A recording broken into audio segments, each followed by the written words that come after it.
Gerakan vaksinasi COVID-19 di Bali telah dimulai Kamis 14 Januari 2021 dengan divaksinasinya Gubernur Bali Wayan Koster dan sejumlah perwakilan pejabat dan tokoh masyarakat. Dalam kesempatan tersebut, Gubernur Koster menyatakan pihaknya menyambut baik pelaksanaan vaksinasi ini karena ini merupakan arahan dari Presiden Joko Widodo.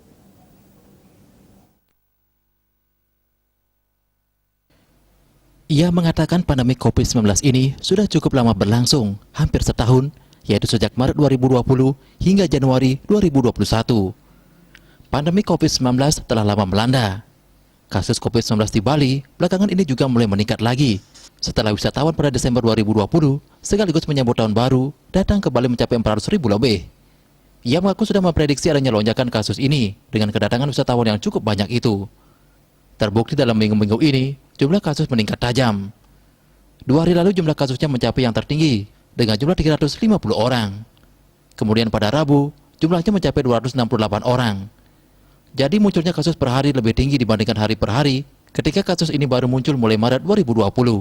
Kita tidak bisa mengeluarkan kedisiplinan dalam melaksanakan protokol kesehatan. Gubernur Koster mengatakan, tujuan vaksinasi ini menumbuhkan kekebalan dalam tubuh dan memperkecil risiko penularan COVID-19. Pariwisata Bali sangat terpuruk akibat pandemi ini, sehingga perekonomian juga sangat terganggu. Diharapkan pandemi segera berlalu dan bisa dilewati dengan baik. Masyarakat tetap sehat dengan melakukan protokol kesehatan.